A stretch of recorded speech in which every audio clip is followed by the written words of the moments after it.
পিঠা খেতে আমরা অনেকেই পছন্দ করি, কিন্তু বানাতে কিন্তু অনেকেই ভয় পাই। নমস্কার বন্ধুরা, welcome back to my channel stay with Shiuli. আশা করছি সবাই খুব ভালো আছেন। ফিরে এলাম আবারও নতুন একটি রেসিপির সঙ্গে। আমার আজকের রেসিপি ঘরে থাকা মাত্র কয়েকটি উপকরণ দিয়ে নরম তুলতুলে পোয়া পিঠা। বন্ধুরা, খুব সহজ করে দেখানোর চেষ্টা করেছি, আশা করছি আপনাদের ভালো লাগবে। চলুন তাহলে সম্পূর্ণ ভিডিওটি দেখে নেওয়া যাক। আমি এখানে প্রথমেই 1 কাপ ময়দা নিয়েছি আর নিয়ে নিচ্ছি হাফ কাপ সুজি। এখন নিয়ে নিচ্ছি হাফ কাপ চিনি। চিনিটা আপনাদের স্বাদ অনুযায়ী বাড়িয়ে কমিয়ে নিতে পারেন। এরপরে দিয়ে দিচ্ছি 2 টেবিল চামচ গুঁড়া দুধ আর 1 চিমটি লবণ দিয়ে দেব। এবার সবগুলো উপকরণ একটি হ্যান্ড হুইস্ক দিয়ে ভালো করে মিশিয়ে নেব।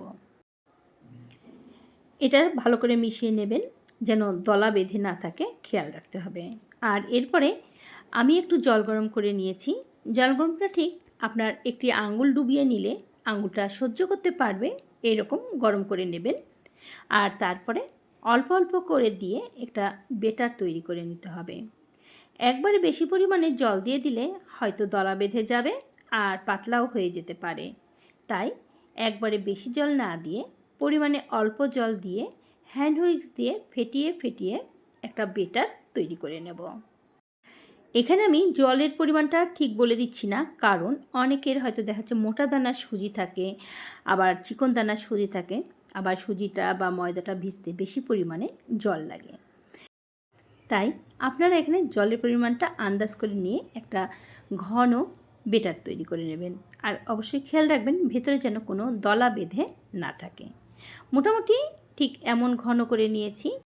ঘনত্বটা দেখে কিন্তু বুঝতে পারছেন কেমন ঘন হয়েছে। এবারে একটি ঢাকনি দিয়ে 15 মিনিটের জন্য ঢেকে রেখে দেব। ফিরে এলাম 15 মিনিট পরে। এতে করে সুজি আর ময়দাটা জলটা টেনে নেবে আর ঘনত্বটা বুঝতে পারবেন। আমি ঠিক এমন ঘন রেখেছি, আপনারা আর একটু পাতলা করলে একটু গরম জল মিশিয়ে নেবেন। এবার একটি হাতার সাহায্যে দেখিয়ে দিচ্ছি ঘনত্বটা ঠিক কেমন হয়েছে। এই যে ঘনত্বটা ঠিক এমন হয়েছে। আর এই পিঠা ভাজার জন্য আমি এরকম গোল হাতা নিয়ে নিয়েছি, যেটাতে করে বেটার দেওয়া খুব সুবিধা হবে। চলে এলাম সরাসরি পিঠা ভাজতে। পর্যাপ্ত পরিমাণে তেল দিয়ে দিয়েছি আর এরপরে 1 হাতা করে বেটার দিয়ে পিঠাগুলো আমি ভিজে নিচ্ছি। দেখুন প্রথম পিঠাটাই কত সুন্দর ফুলে উঠেছে আর ফেটেও গেছে। যারা নতুন রাঁধুনি তাদের জন্যই আমার আজকের রেসিপি। যারা নতুন রাঁধুনি তারা কিন্তু রান্না করতে, পিঠা বানাতে ভয় পায়, তারা একবার হলেও ট্রাই করবেন, দেখবেন আপনাদের কাছে সহজ মনে হবে। যারা ভিডিওটি প্রথম ভিজিট করছেন, রিকোয়েস্ট করব ভিডিওটিতে একটি লাইক দিয়ে ভালোবেসে আমার চ্যানেলটি সাবস্ক্রাইব করে আমাকে এগিয়ে যেতে সাপোর্ট করার জন্য। প্রথম থেকে যারা আমাকে সাপোর্ট দিয়ে এত দূরে নিয়ে এসেছেন তাদেরকে অসংখ্য অসংখ্য ধন্যবাদ। পিঠাগুলো আমি লাল লাল করে ভেজে নিয়েছি আর তোলার সময় তেল ছেঁকে তুলে নিয়েছি। আর পিঠাগুলো কিন্তু আপনার পরিবারের সদস্যরা যেমন খেতে পছন্দ করেন, মানে কড়া ভাজা বা নরম ভাজা, ঠিক তেমন করে ভেজে তুলে নিতে হবে। তো পরিবেশনের জন্য আমি এখন নিয়ে নিয়েছি।